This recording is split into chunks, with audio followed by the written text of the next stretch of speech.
Bonsoir à tous, ravi de vous retrouver pour votre journal sur Monaco Info. Nous sommes le vendredi 22 novembre et voici le programme de ce 19h. La princesse Charlène était auprès des élèves des classes de CP ce matin. Au Grimaldi Forum, elle a assisté à des ateliers pour les sensibiliser au risque de la noyade. Nous parlerons entrepreneuriat avec notre invité Stéphane Bruno, l'administrateur délégué de Monaco Boost.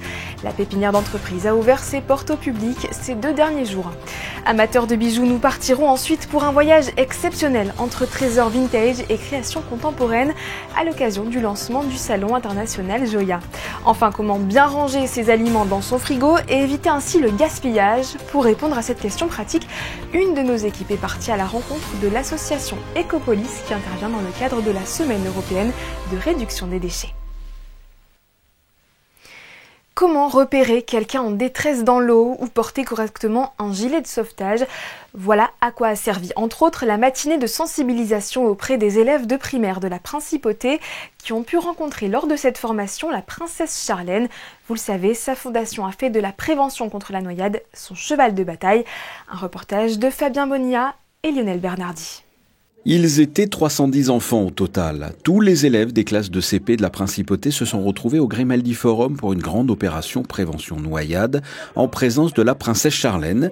Il s'agit de la 2e édition de cette opération organisée par la Fondation Princesse Charlène de Monaco. La noyade est malheureusement une réalité tragique qui existe de partout, y compris peut arriver à n'importe quel enfant, même quand on sait nager, même n'importe quel adulte, aussi fort soit-il.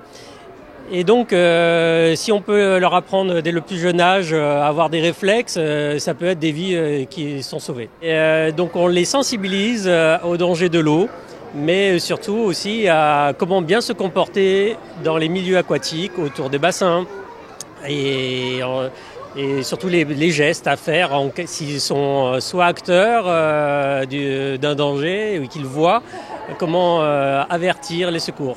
Cette opération prévention noyade a été organisée en collaboration avec la Direction de l'Éducation nationale de la jeunesse et des sports, la mairie, la Croix-Rouge, la division de police maritime et aéroportuaire, le corps des sapeurs-pompiers et l'Académie monégasque de la mer. Les enfants, par classe, sont allés d'atelier en atelier, une dizaine entre théorie et pratique. Le principe de l'atelier, en fait, c'est de leur faire découvrir les différents environnements où l'on pourrait se noyer. Donc le lac, la rivière, la mer, l'océan. Et donc on leur fait rechercher les dangers et à la mer, par exemple, bien vérifier qu'on a ce qu'il faut, les brassards, etc.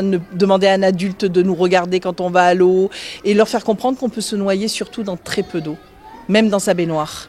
C'est ça l'important. Qu'est-ce que tu as fait là comme parcours ? Un parcours de sauvetage. C'est-à-dire, qu'est-ce qu'il a fallu faire ? On a dû courir, sauter, marcher sur le plot, sauter, ramasser une bouée, mettre sur la ligne sur le tapis bleu, la mettre en horizontale et lancer à la personne qui est en difficulté. Pendant 2 heures, les quelques 300 enfants ont été sensibilisés à la noyade. Il y a même eu un atelier petit déjeuner. Ici, pas question de boire la tasse, mais un jus d'orange tout au plus. Et on rappelle que 300 000 décès par noyade sont recensés chaque année à travers le monde. Ces ateliers de prévention sont donc indispensables. En sport, la Roca Team a montré un meilleur visage hier soir en s'imposant 103-92 face à l'Asvel pour le compte de la 11e journée d'Euroleague. Le résumé de la rencontre, c'est avec Frédéric Elion et Julien Logier.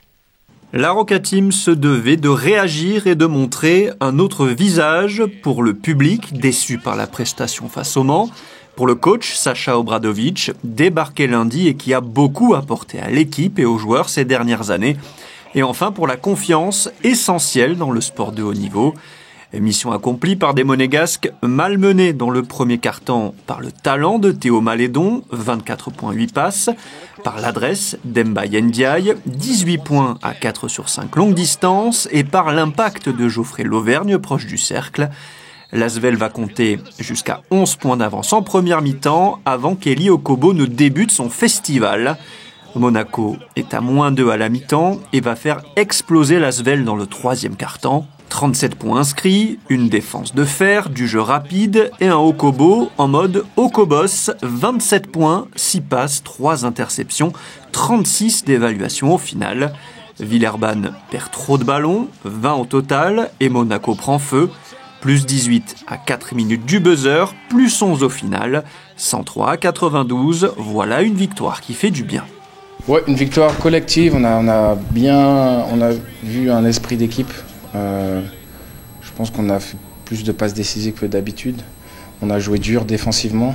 Même quand ils ont fait leur run, on est resté concentré et on a vu tout le monde garder la tête haute et s'encourager. Et je pense que c'est un bon début. Exactement, montrer le vrai visage. Ça fait 2-3 matchs un peu caca ici où voilà, on montre beaucoup de faiblesses, où on montre beaucoup de frustration. Et là, c'était le moment, surtout en Euroleague et à domicile, de montrer un autre visage pour les fans et pour nous-mêmes aussi, pour se donner de la confiance. Reste maintenant à démarrer une série de victoires pour consolider la place dans le top 8.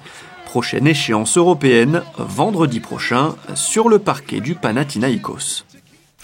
En marge de la Semaine mondiale de l'entrepreneuriat, Monaco Boost a organisé des journées portes ouvertes hier et aujourd'hui. Pour dresser un bilan de cette opération, nous recevons l'administrateur délégué de la pépinière d'entreprise et directeur du développement économique, Stéphane Bruno. Bonsoir. Bonsoir. Est-ce que d'abord vous pouvez nous rappeler ce qu'est Monaco Boost ?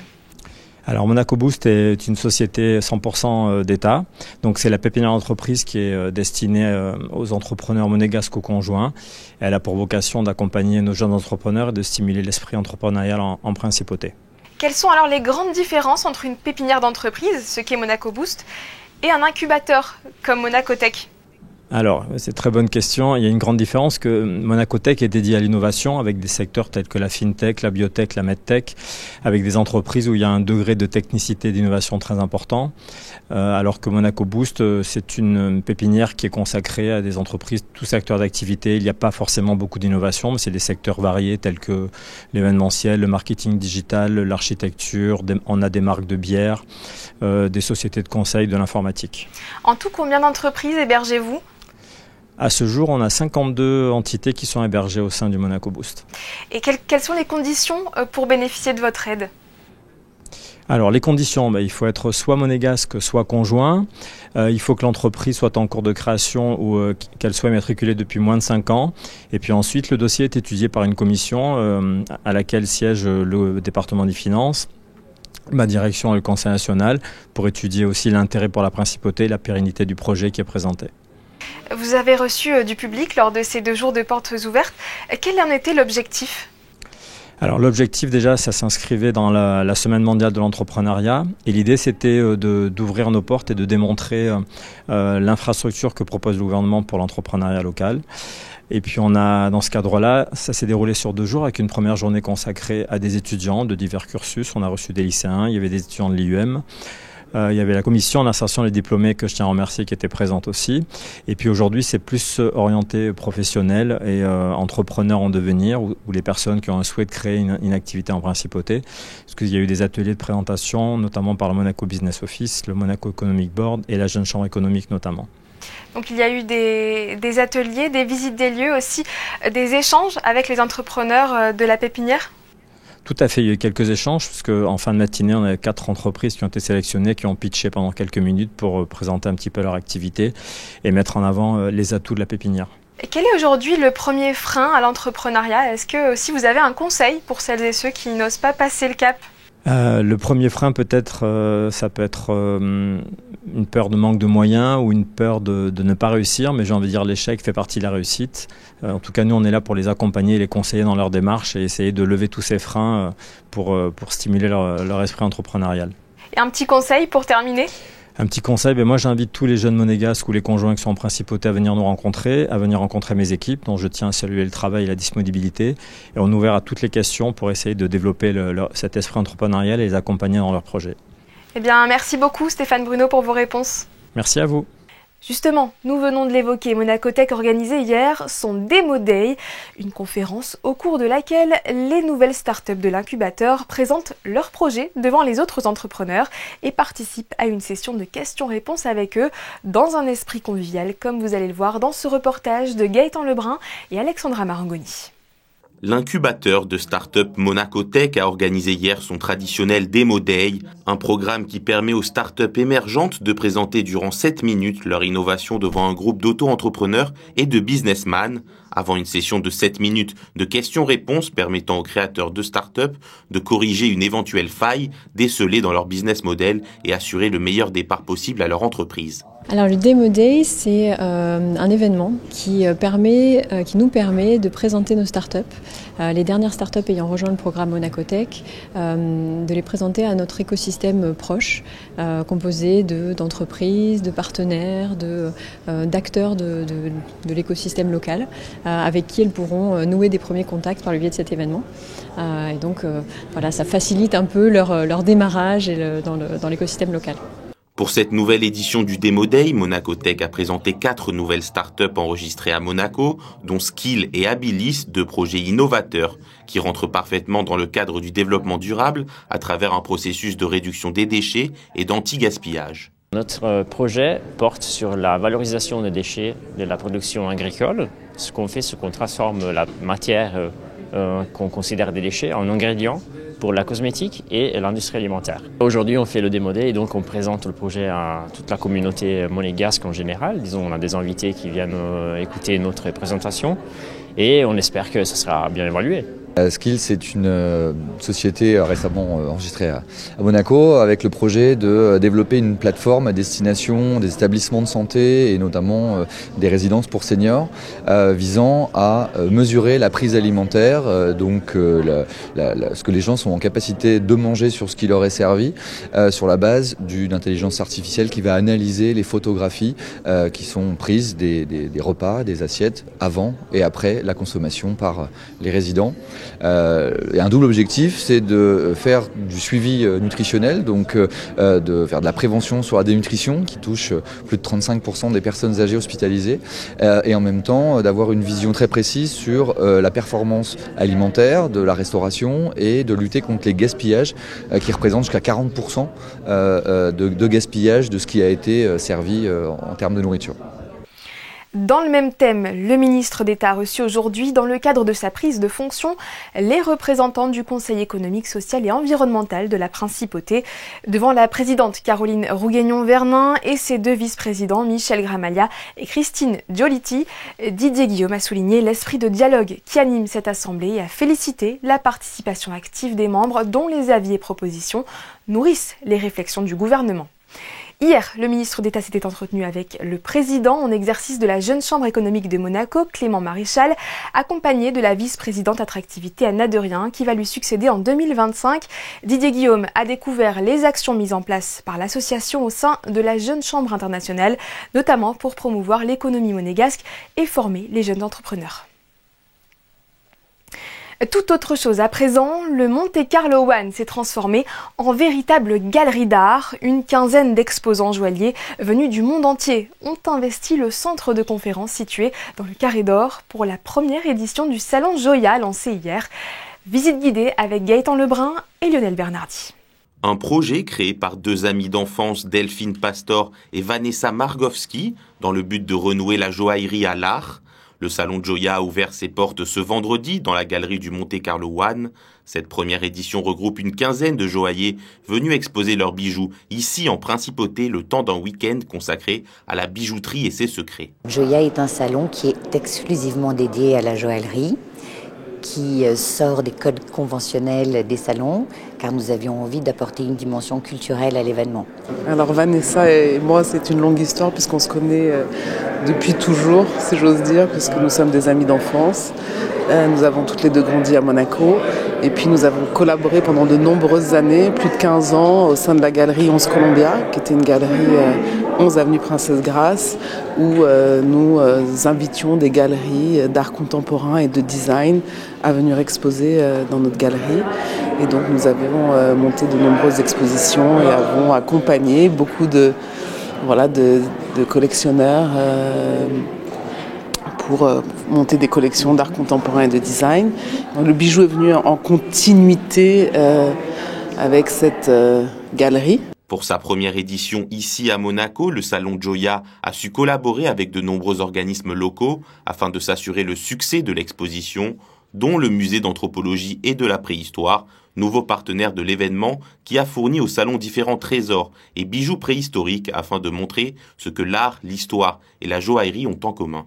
Pour cette première édition, nous avons aussi sollicité les acteurs culturels de la Principauté. Donc nous avons le NMNM qui nous a accompagnés dans ce projet en ouvrant à Julien Carin, cet artiste plasticien qui est à l'origine de l'identité visuelle de Joya, le fond des réserves de la SBM avec toutes les coiffes et les bijoux de scène. Le musée d'anthropologie et de préhistoire du Prince Albert Ier est également partenaire dans cette première édition de Joya. Ils nous ont confié le trésor de Monaco et des bijoux préhistoriques. Et vous avez jusqu'à ce dimanche pour contempler et ou acheter l'un de ces joyaux. Simultanément à la Semaine mondiale de l'entrepreneuriat que nous avons évoquée plus tôt, la Semaine européenne de réduction des déchets bat son plein actuellement. À Monaco, un village a été créé sur la promenade Honoré II et diverses animations sont proposées dans les locaux de la Casa di Soci pour lutter contre le gaspillage alimentaire, thème de cette année. Christine Petit-Homel et Camille Caloni se sont rendues sur place. Le thème cette année de cette semaine européenne de réduction des déchets, le gaspillage alimentaire. L'objectif, vous encourager à devenir éco-responsable en optant pour un mode de consommation plus durable et en limitant autant que possible la production de déchets et surtout en incitant la jeune génération à adopter les bons gestes. C'est important d'éduquer la jeunesse au tri des déchets, au gaspillage alimentaire. Il faut savoir que maintenant, on va au-delà du recyclage. On essaie d'orienter les enfants vers le zéro déchet. Donc oui, c'est important de savoir bien gérer, on va dire, son réfrigérateur et les achats qu'on y fait. On leur propose de récupérer tout ce qui est déchets, en fait, qu'on considère comme des déchets. Par exemple, on a fait des cakes à la base de peau de banane. Il y a juste la peau de banane qui compose le cake. On a fait des cookies à base de paracis, on fait des pelures d'orange qu'on va faire en fait sous forme de rangettes. On crée plein de choses. Et le but, c'est vraiment de dire, on peut valoriser ce qu'on mettrait à la poubelle. Donc c'est ce qu'on explique aux jeunes. Et alors quand ils goûtent, ils sont surpris ? Et oui, tout à fait. Les petits n'en revenaient pas qu'il n'y avait pas de banane dedans, mais juste la peau. Donc ça, c'est chouette. C'est une découverte en fait. Ils se rendent compte que quelque chose qu'on jetterait habituellement, ça peut vraiment avoir du goût, ça peut être bon et ça fera un chouette goûter. Des recettes que vous pourrez retrouver sur le site www.ecopolis.com. Et si le gaspillage alimentaire était au cœur de cette journée, les bonnes pratiques en matière de développement l'étaient tout autant. Souvent laissées à l'abandon une fois usagées, les matières textiles peuvent pourtant être recyclées et vivre une seconde vie. Nous présentons des articles de récupération de jeans et réalisés par des personnes en situation de handicap. Donc moi je les encadre et ils font des belles choses qu'on essaye de proposer à la vente. Pourquoi jeter un jean qui est juste usé ou qui ne va plus ou qui a un petit défaut quelque part. Donc le reste, s'il y a un trou quelque part, le reste il peut être utilisé. J'ai pris un exemple, un pantalon qui avait des jambes complètement abîmées. Donc on garde, on récupère, on va le travailler autrement et il peut donner quelque chose comme ça. On l'accessoirise après avec des choses qu'on récupère sur d'autres jeans aussi.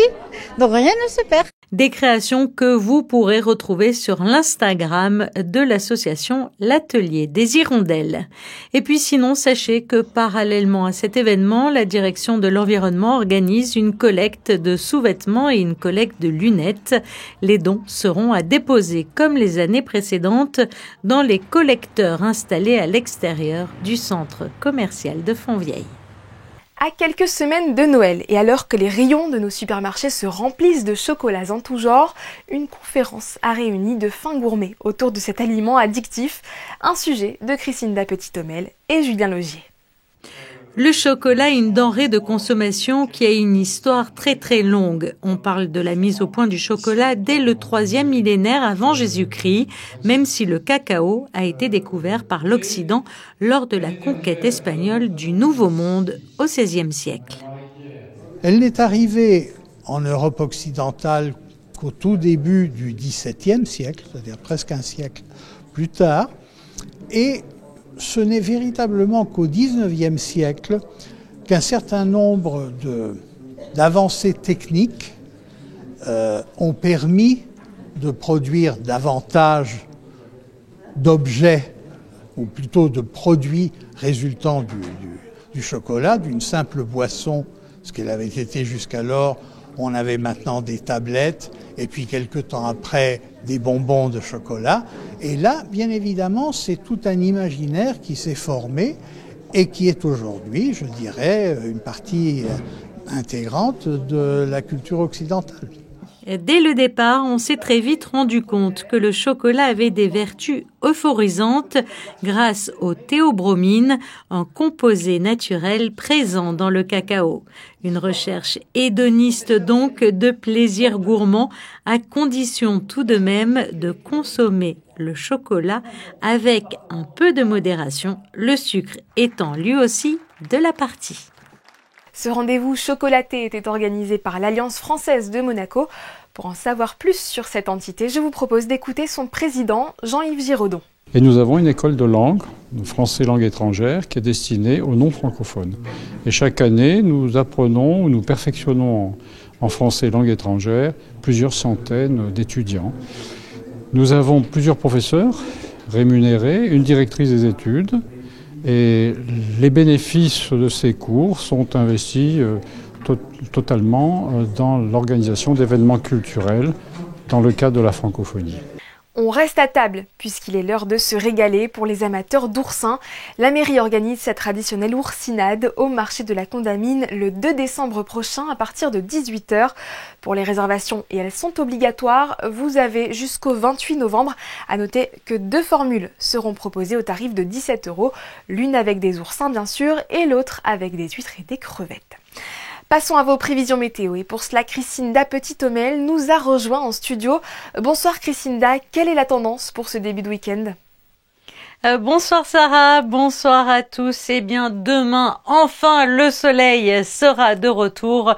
Du soleil le matin, de belles éclaircies l'après-midi. Par contre, attention, il faudra penser à bien se couvrir car si le soleil est là, il fera cependant encore frais. Des températures comprises entre 8 et 14 degrés. Et puis sinon demain, nous fêterons les Cléments. Merci Christinda, c'est la fin de cette édition, mais restez bien avec nous pour l'après-JT. Nous avons choisi de vous faire vivre ou revivre la folie du Comic-Con, ce salon international dédié à la pop culture. Sans transition, les images qui vont suivre sont signées Manuel Vitali. Le photographe a déambulé pour nous dans les allées du salon Joya à la recherche des bijoux les plus étincelants. A tout de suite.